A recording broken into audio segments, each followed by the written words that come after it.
عامر صاحب، مسائل گھمبیر ہیں جن کے اوپر ہم بات کرتے ہیں، لیکن ایک مسئلہ ہمیں یاد رکھنا چاہیے پاکستان میں اٹھتی ہوئی بڑھتی ہوئی دہشت گردی کا بھی ہے، اور جو کوئٹہ میں دھماکہ ہوا نہایت ہی افسوسناک ہے۔ میرا خیال ہے یہاں سے آغاز کرتے ہیں، پھر IMF کی طرف ہم بڑھتے ہیں۔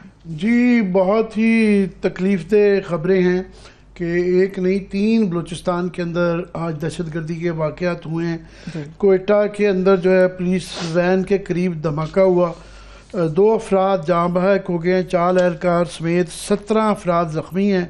یہ بڑیچ مارکیٹ کے قریب ڈبل روڈ پر یہ دھماکہ ہوا اور ریموٹ کنٹرول ڈیوائس سے کیا گیا۔ 2.5 کلو بارودی مواد تھا، بال بیرنگ بھی اس کے اندر ڈالے ہوئے تھے۔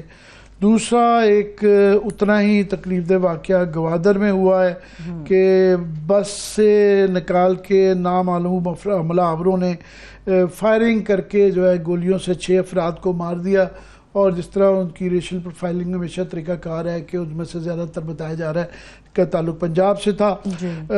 یہ واقعہ جو ہے کلمت، یہ پسنی اور رماڑا کے درمیان میں ایک جگہ ہے، وہاں پہ واقعہ پیش آیا۔ تیسرا جو واقعہ مستونگ میں کار پر فائرنگ کی اور CTD کے اہلکار ایک جاں بحق ہو گئے، ایک شخص زخمی ہو گیا ہے۔ تو کم از کم 9 افراد 3 مختلف واقعات میں بلوچستان میں جاں بحق ہو چکے ہیں۔ اب کیا عید کا موقع ہے اور یہ بس والے تو حضرات بیچارے عید کی خوشیوں کے لیے غالباً اپنے گھروں میں جا رہے تھے اور راستے میں یہ ہو گیا۔ تو اس کے اوپر جتنی بھی اس کی مذمت کی جائے کم ہے، اور بدقسمتی یہ ہے کہ ہمارے ہاں اس کے اوپر فوکس نہیں ہو رہا۔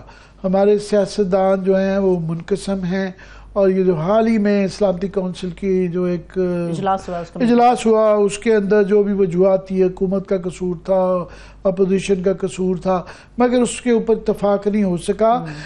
بلوچستان کی صورتحال KP سے مختلف ہے، کیونکہ ویسے تو یہ دونوں صوبے ہی دہشت گردی کا شکار ہیں، مگر لوگ اس میں تھوڑی سی تفریق کرنی پڑتی ہے۔ KP کے اندر بھی بہت تواتر کے ساتھ حملے ہو رہے ہیں، دہشت گردی کے واقعات ہو رہے ہیں، مگر KP کے اندر جو ہے وہاں پہ ایک پولیٹیکل پارٹیز کی روٹ ہے، وہاں پہ ان کی جڑیں ہیں۔ PTI آف کورس حکومت میں ہیں، مگر اپوزیشن پارٹیاں بھی ان کے وہاں پہ نمائندے موجود ہیں، اور ایک کل یکتی ٹوٹلی ہر ایک کی طرف سے اس کی مذمت کی جاتی ہے۔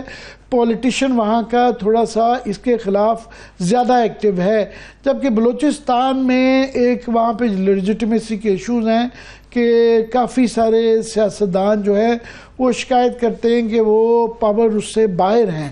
سو وہاں پہ ایک تقسیم نظر آتی ہے، جس کی وجہ سے وہاں بھی تقسیم ہے اور وفاق کے اندر بھی تقسیم ہے، جس کی وجہ سے ہم سارے مل کے اس مسئلے کا حل نہیں نکال پاتے، اور روز یہ خبر پڑھ دیتے ہیں جس کے ڈائریکٹلی اثرات جو ہماری اکانومی پہ ہیں۔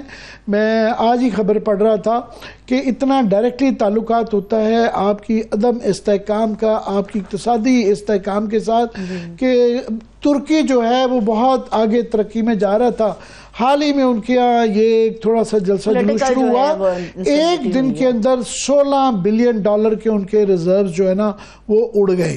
انڈونیزیا میں جو ہے ایک پولیٹیکل انسٹیبلٹی تھوڑی سی آئی، ایک دن میں سٹاکس میں سے وہاں بھی $3-4 ارب جو ہے ایک دن کے اندر اڑ گئے۔ تو ڈائریکٹلی ان واقعات کا اثر جو ہے آپ کے اس پہ پڑتا ہے۔ تو اچھی خبر صرف یہ ہے کہ MQM کا جو سٹینڈ بائی ارینجمنٹ جو تھا معاہدہ IMF کا، وہ ہو گیا ہے۔